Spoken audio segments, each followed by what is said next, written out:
కేటీఆర్ గారు ఈ యొక్క ఫార్ములా ఈ రేస్ విషయంలో జరుగుతున్నటువంటి ఈడీ ఎంక్వైరీ కానీ రాష్ట్ర ప్రజలను ఈరోజు మనం చైతన్యపరచాల్సిన అవసరం ఉంది. మీరైనా మేమైనా అటు మీరైనా బీఆర్ఎస్ పార్టీ నీళ్లు నిధులు నియామకాల నినాదంతో తెరుచుకున్న తెలంగాణ మన ప్రజలు మనం నమ్మి మిమ్మల్ని 10 ఏళ్ళు ఇప్పుడు మమ్మల్ని కూడా అధికారంలోకి తీసుకొచ్చిర్రు.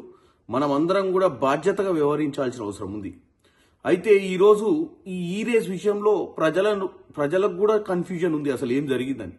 నేను 2 నిమిషాలల్లో వాస్తవాలు తెలియజేద్దాం అనుకుంటున్నాను. రామారావు గారు, మీరు ఒక యువరాజుగా, మీ నాయన ఒక రాజుగా ఈ రాష్ట్రానికి ఎప్పటికీ మీరే పరిపాలిస్తారు అన్న ఒక ఆలోచనతోటి మీరు ఒక యువరాజుగానే వ్యవహరించారు. ఎందుకంటే ఈరోజు ప్రభుత్వం పోయిన తర్వాత వాస్తవాలన్నీ బయటకు వస్తుంటే మీరు డ్రామాలు చేయడానికి ప్రయత్నం చేస్తారు.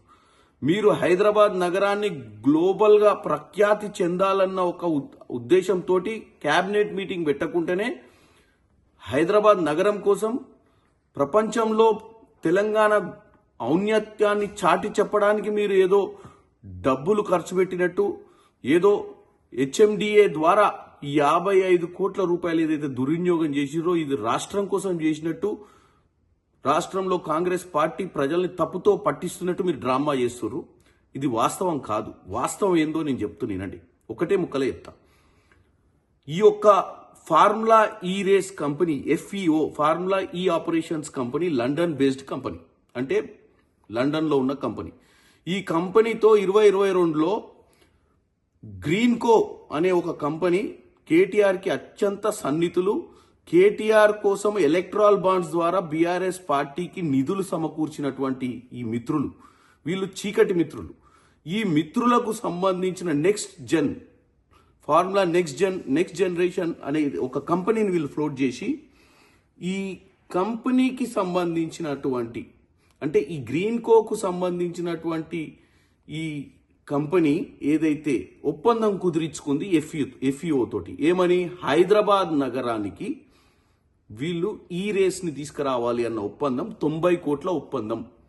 90 కోట్లలో 30 కోట్లు మాత్రమే కట్టిరు వీళ్ళు. కట్టి మిగతా 60 కోట్లు కట్టకుండా తప్పించుకునే ప్రయత్నం చేసిరు. ఎందుకంటే మాకు నష్టాలు వస్తున్నాయి, మేము కట్టమని చెప్పి. ఈ FEO కంపెనీ లండన్ నుంచి పదే గ్రీన్కో కంపెనీకి మిగతా 60 కోట్లు కట్టాలి, లేదా లీగల్గా వాళ్ళు యాక్షన్ తీసుకునే ప్రయత్నము, టర్మినేట్ చేసే ప్రయత్నం కూడా చేస్తామని చెప్పడం జరిగింది. 2023లో రేస్కు సంబంధించి 2022లో అగ్రిమెంట్లు చేసుకొని 30 కోట్లు కట్టి 60 కోట్లు ఎగ్గొట్టితే నోటీసులు సర్వ్ చేస్తే ప్రజలకు తెలిసిపోతుంది అని చెప్పి వీళ్ళు చేసిన భాగోతము.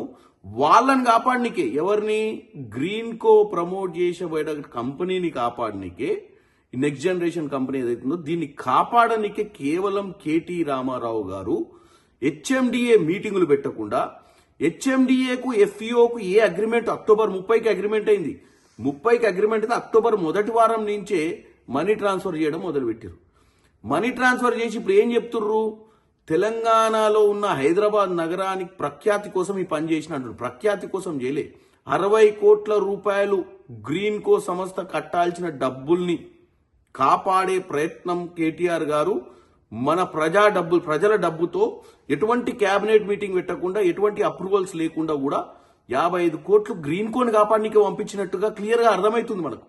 కాబట్టి కేటీ రామారావు గారు, మీ డ్రామాకు ఆస్కార్ అవార్డు వస్తుంది, కానీ తెలంగాణ ప్రజల చెవిలో పువ్వు పెట్టడానికి ప్రయత్నం చేయకండి.